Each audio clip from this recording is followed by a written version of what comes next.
Okay, Chapter 3, Part 2. President Franklin D. Roosevelt signed into law the Federal Food, Drug, and Cosmetic Act of 1938. So here we're moving forward. We talked about his cousin Teddy Roosevelt starting all of this federal regulation, but we get this new act in 1938. So here we're talking about during the Depression, that drugs and cosmetic products were not only required to be accurately identified, so not only do the ingredients have to be identified, but manufacturers were required to demonstrate through research that the products were safe. So it's not just enough to list the ingredients now with FDR. Now you need to show through research that there's not the drugs that you're selling to people are not dangerous.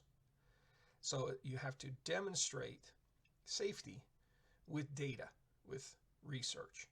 So here we see sort of science, medical science being brought in to the process. And safety here is the issue, not effectiveness yet. We're not testing for does the stuff work. We're testing for is it safe, is it harmful. The law also established the U.S. Food and Drug Administration. So here we see the creation of the FDA, which we know now is sort of in charge of ensuring the safety and effectiveness of food and drugs in the United States, as the federal enforcement agency in charge of ensuring the safety of drugs. So at this point, 1938, we're talking about safety of drugs, not effectiveness yet. But increasing concern at the federal level about safety, preserving the safety. And of course, a lot of this legislation gets driven by high media profile cases, famous cases of someone becoming sick or dying from something that they ate, some drug that they consumed. And then later, the Kefauver-Harris Amendment of 1962, sort of moving again ahead in time, extended the power of the FDA by requiring evidence that the drugs were not only safe, but clinically effective. Okay? So here we get, what is it, not 30 years later, but in 25 years, let's think of it in terms of decades, a couple, 3 decades later, that you get an addition, more regulation, more controls to ensure not only the safety of these drugs, but also, do they work? Are they effective? If they're not effective, then what's the point of taking them? Even if they're safe, they're a waste if they're not effective. So effectiveness was added, 1962. The first anti-drug in the legislation in the United States. So here we're not talking federal level, here we're talking local level. We're backing up now in time. Was an ordinance in 1875 in San Francisco, prohibiting opium dens. Other states followed, as San Francisco led by prohibiting opium smoking, and in 1887, Congress prohibited the possession of smokable opium. So that there was this problem of smoking opium in San Francisco, and it was something that the chapter stresses a great deal the sort of racial element of a lot of these, the history of a lot of these drugs. But I don't have time to cover. I've kind of narrowed a little bit my discussion because there's so much to cover in this history. Let me just say this about the racial, ethnic element, which pops up again and again in the history of drugs and alcohol policy in the United States, is that what often gets happen is that drugs will become perceived as being harmful, but then part of what influences the perception is if there is a perception that this drug is somehow associated with some other group, a group that's another ethnic or racial group from the people, the populations that are dominating the federal government, that are dominating society. And so, there's sort of a psychological phenomenon if a social problem is perceived in another population, not your own population, that it's seen as being more of a problem, more threatening, more of something where action needs to be taken. You may look at things differently if you see a social problem in your own community, in your own neighborhood. You may look at it differently. So your perceptions can be sort of exaggerated, magnified, distorted some when you combine this ethnic or racial issue to it. So let me just say that that's been part of the history here of the emerging perception that a drug is dangerous and needs to be regulated.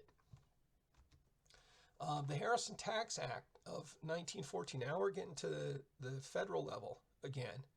And this tax act was designed to regulate drug abuse through government taxation and became the basis for narcotics regulation or drug regulation in the United States for more than half a century.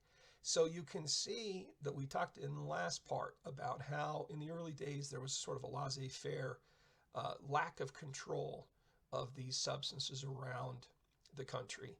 And then when the federal government started to step in and regulate these drugs, not only the safety issue and then later the effectiveness issue, but in terms of kind of regulating drugs and beginning to sort of criminalize them, see them as things that needed to be fought with the criminal justice system.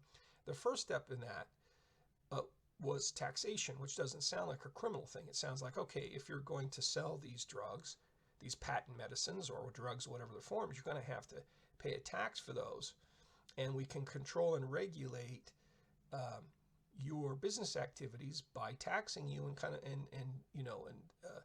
that sort of thing. That's kind of the first step in taking control by the federal government is taxation. We see that with this Harrison Tax Act of 1914.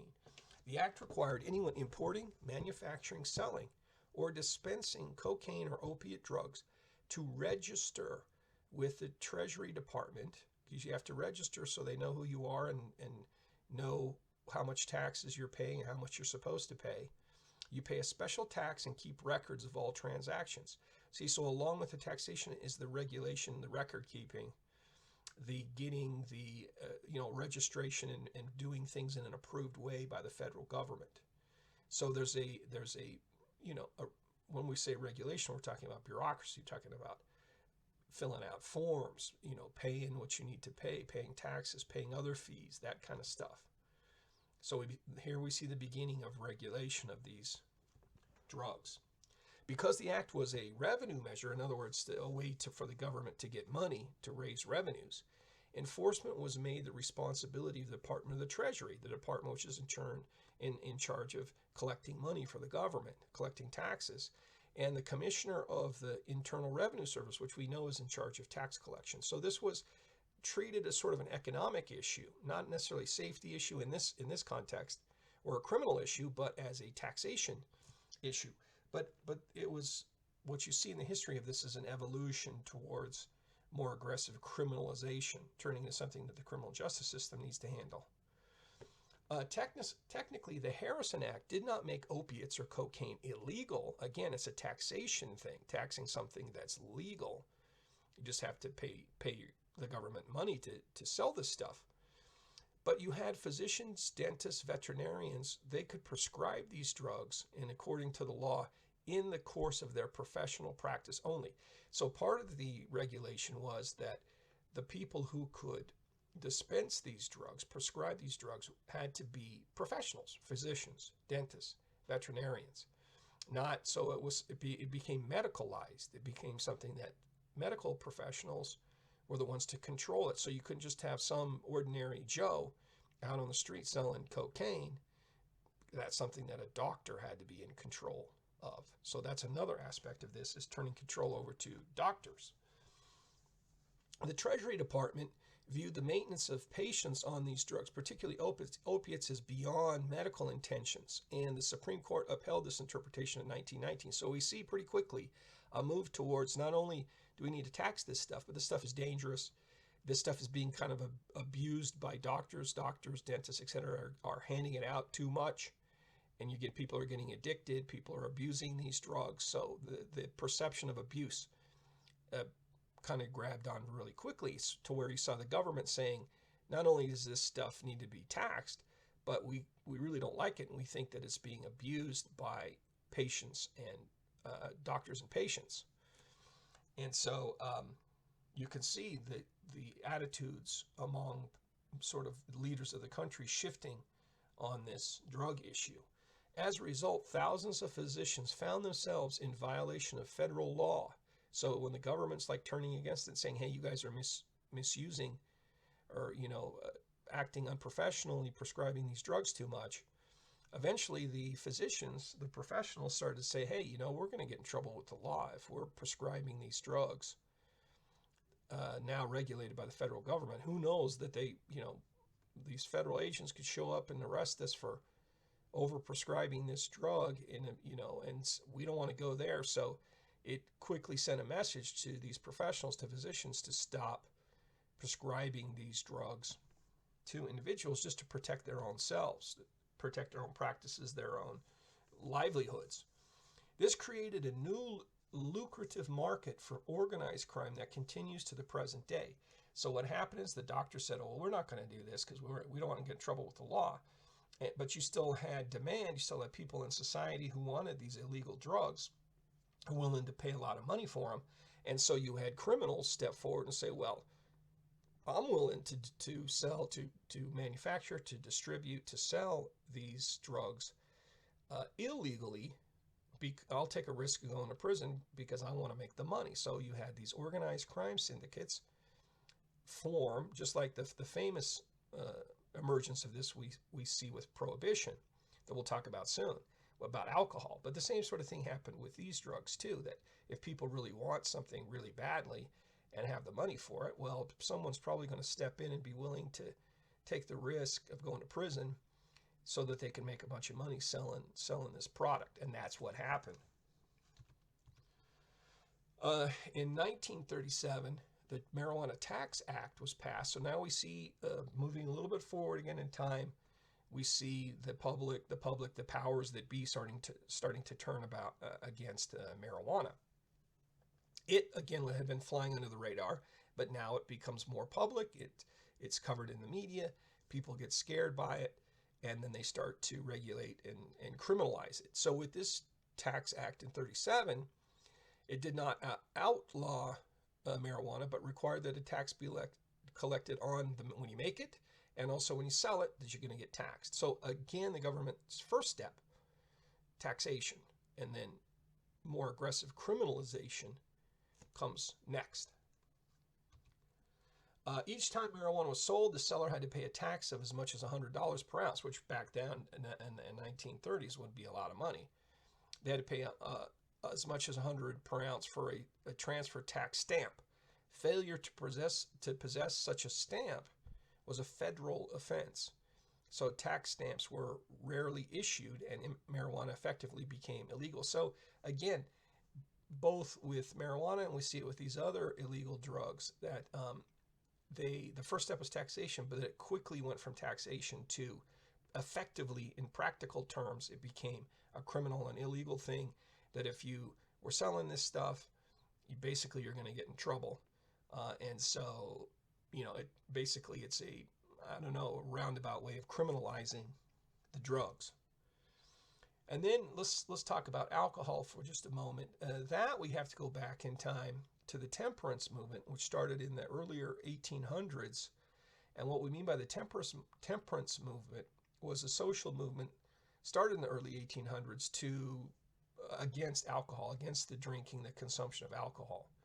Alcohol consumption dropped dramatically. So you had this social movement where a lot of people are sort of religiously motivated, morally motivated. They saw that the harm that alcohol can do to people, can do to families, can turn people into drunks and and irresponsible people, and maybe abusive at home and stuff like that. So people, there's a history of the United States of being sort of very ambivalent,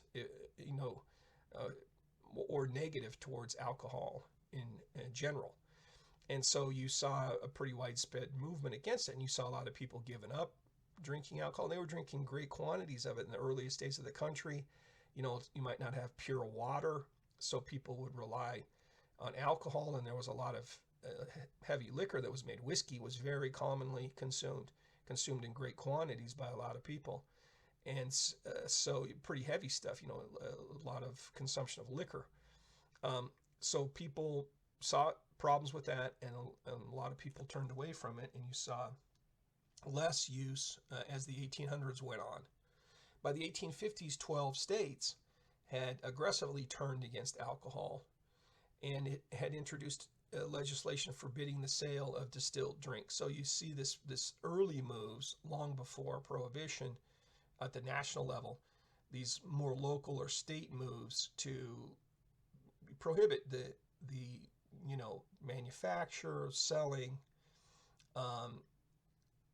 alcoholic beverages, and different in different states. But you can see as part of that social movement the turn against the consumption of alcohol. Let's see, we're about 15 minutes in. Let's stop here. We'll continue on talking about alcohol in part 3.